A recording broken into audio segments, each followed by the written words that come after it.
votre rendez-vous local sur Flotteur FM. On se retrouve pour votre rendez-vous Druff et son cinéma, toujours bien sûr en compagnie de Daniel. Bonjour Daniel. Bonjour Eva. Alors nous donnons rendez-vous ce mercredi 4 janvier à 20h à la salle Jean-Bertin de Druy-les-Belles-Fontaines pour le film Maestro. Mais tout d'abord, très bonne année. Oui, bonne année à vous, bonne année à tout le monde, à tous les auditeurs. Voilà. On souhaite une très belle année, un peu moins dure que la fin de cette dernière. 2022, c'était un peu dur. Donc on va souhaiter à tout le monde une bonne santé, surtout du bonheur.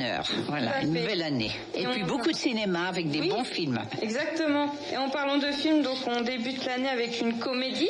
Oui, comédie dramatique, mais c'est pas si dramatique que ça. Hein, oui, voilà. C'est plutôt une comédie, c'est plutôt sympa, c'est très sérieux quand même. Alors il s'agit d'une histoire entre deux hommes de la même famille, le père, le fils, qu'on va découvrir. Donc ils sont chefs d'orchestre tous les deux. Évidemment, le papa, ça fait longtemps, il a une très longue carrière derrière lui, il est très fier, ils sont talentueux tous les deux. Et le fils, lui, il a aussi beaucoup de talent et c'est peut-être pour ça qu'on sent dès le départ une certaine animosité entre les deux. On a l'impression qu'ils s'aiment pas, ils s'aiment quand même, mais ils sont, je dirais, une grande rivalité. Parce que le père, il se rend compte que son fils, quand même, il est célèbre déjà, puis il a du mal à lâcher un peu. Puis le fils, il est un petit peu jaloux de son père qui a quand même une grande notoriété. Enfin bon. Donc au début, on les sent quand même très tendus l'un et l'autre. Et surtout, ils ont un gros problème de communication. Ils ne se parlent pas. Quand ils se parlent, c'est pas très chaleureux. Enfin bon. Donc on se demande pourquoi. On se dit, mais c'est bizarre quand même. Je me suis laissé dire que c'était assez fréquent dans le milieu des chefs d'orchestre où ils avaient du mal à laisser les papas, les premiers, à laisser le passage au suivant.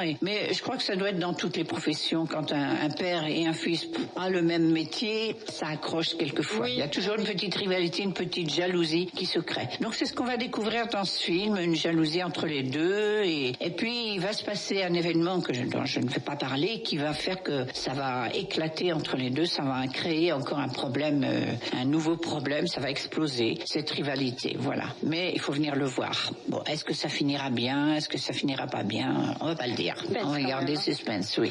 Donc le réalisateur, on retrouve Bruno Chiche. Bruno Chiche, qu'on connaît pas bien, parce qu'il a pas fait beaucoup de films. Ce film-là, c'est son 10e. Alors, il est quand même producteur, réalisateur et scénariste. Il a 56 ans. Il a commencé sa carrière en 1985 en réalisant d'abord des courts-métrages. Il a fait ça pendant 4-5 ans. Puis après, il a fait un téléfilm qui s'appelait Le Bonheur des Dupré à la télévision. Et il s'est mis au long-métrage à partir de 2001. Donc, il en fait quelques-uns. Donc, comme je disais, ce film, Maestro, est son 10e long-métrage. Il est également scénariste. Dans la plupart des films qu'il a réalisés, il en a fait 9 auparavant. Il était scénariste. À chaque fois, c'est lui qui écrivait les scénarios. Et puis, il a produit d'autres films. Il a produit des films qui avaient été réalisés par Eric Toledano et Olivier Nakache, qu'il connaît bien. Et il a également interprété plusieurs rôles dans certains films, par exemple Les Sœurs Fâchées, ou Mère Belle et Agitée, ou encore Une Pure Affaire. Donc c'est un réalisateur qui fait son petit bonhomme de chemin. Il en est à son 10e film, il en fera sans doute d'autres. On ne connaît pas bien, mais on va le connaître. On va connaître son film en tout cas, voilà. Son dernier film. Et alors on retrouve beaucoup de comédiens, donc un beau casting pour ce film. Oui. Alors le papa, il s'appelle Pierre Arditi. Il a débuté à la télévision dans les années 1960 avec des rôles secondaires dans des téléfilms. Donc il n'est pas très connu à l'époque. Et puis au cinéma, il a interprété des rôles où on le voyait souvent. C'était un acteur, un comédien fétiche de Alain Resnais. Donc on se souvient qu'il a joué avec Sabine Azema dans d'abord Mon oncle d'Amérique, No Smoking. C'est des films qu'on a vus très souvent. Et il avait donc un rôle important là-dedans. Alors, il a fait du doublage. Il continue toujours à prêter sa voix. Il a une très belle voix. À Terence Hill, donc aux Américains, à Christopher Walken, à Christopher Reeve dans les Superman. C'est lui qui parle. Sinon, Pierre Arditi, il fait bien sûr beaucoup de cinéma, du théâtre, de la télévision. Il a participé à de nombreuses campagnes publicitaires aussi. Il aimait bien faire de la pub. Ça n'a pas toujours été à son avantage, mais enfin bon, il en a fait. Et puis, j'ai choisi quelques films. Monsieur et Madame Adelman, La Belle Époque, Adieu Paris et Les Choses Humaines, qui c'est assez récent. Il a obtenu plusieurs Césars, des nominations, et puis César dans un second rôle pour meilleur acteur, bien sûr, dans Mélo en 1987. Et puis il a également eu des Césars pour Smoking et No Smoking. Puis il a eu également des Molières, puisque depuis 1987, il fait du théâtre également. Donc un grand acteur, Pierre Arditi. Alors ça, c'est le papa qui est jaloux de son fils. Voilà. Alors le fils, c'est Yvan Attal, qu'on connaît bien aussi.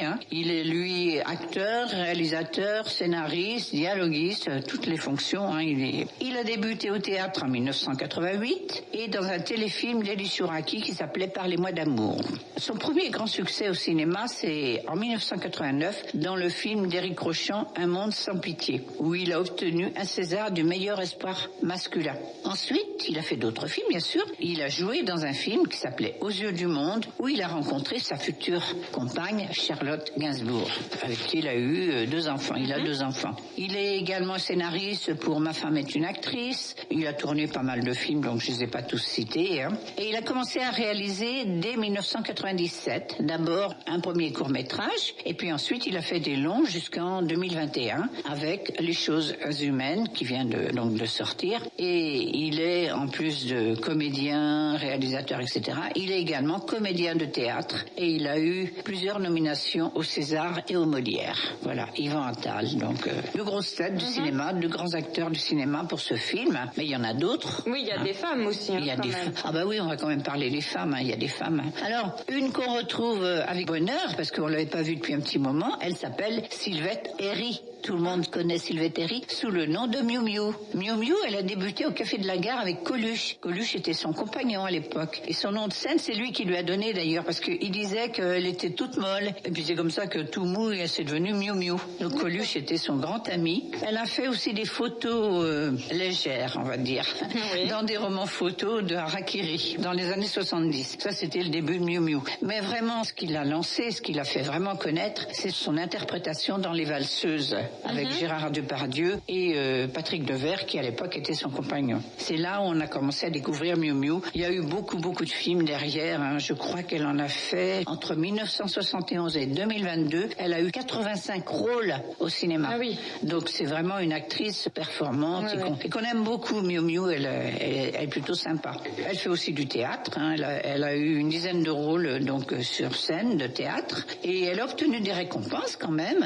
César de meilleure actrice pour La Dérobade. Elle a obtenu les Lumières 1998 pour Nettoyage à sec, un film où elle avait interprété un rôle aussi. Et puis elle a eu plusieurs nominations au César, une dizaine, pour meilleure actrice, qu'elle n'a pas obtenue, mais à part celui dont j'ai parlé. Et puis autrement, elle joue, on la voit encore pas mal dans les téléfilms ou dans des séries à la télévision. Donc ce sont les principaux acteurs du film.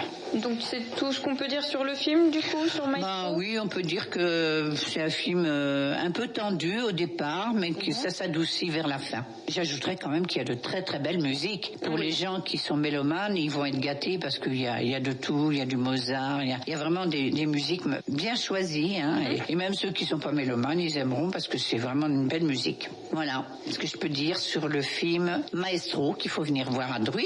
Oui. C'est un bon film pour commencer l'année. Tout à fait. Dans le mois de janvier, on aura 2 films. On aura donc Maestro au début 4 janvier. Et le 18 janvier, nous aurons un film qui s'appelle Dans le tourbillon de la vie. Donc une romance. Les gens aiment bien les romances aussi. Donc on commence très bien l'année. Oui, tout à fait. Et Druy fait son cinéma. Voilà. Et bien comme d'habitude, on se quitte avec une courte bande-annonce du film Maestro, qui est donc une comédie dramatique française. Faut que t'arrêtes de te sentir toujours écrasé par ton père. C'est la Scala. Denis, c'est ton rêve. J'ai pas l'expérience de mon père. C'est pour lui que tu voulais faire de la musique? Je voulais être proche de lui. Les enfants, on est pareil. Non, Je ne ressemble pas. J'ai pas fait les choix que t'aurais aimé que je fasse. Je suis pas le fils que t'aurais rêvé avoir. Si tu passes à côté de ça, tu t'en remettras pas. Et je vous le rappelle, rendez-vous mercredi 4 janvier à 20h, salle Jean-Bertin de Druy-les-Bellefontaines, pour le film Maestro. À bientôt, Daniel. À bientôt, Eva. C'était votre rendez-vous local sur Flotteur FM.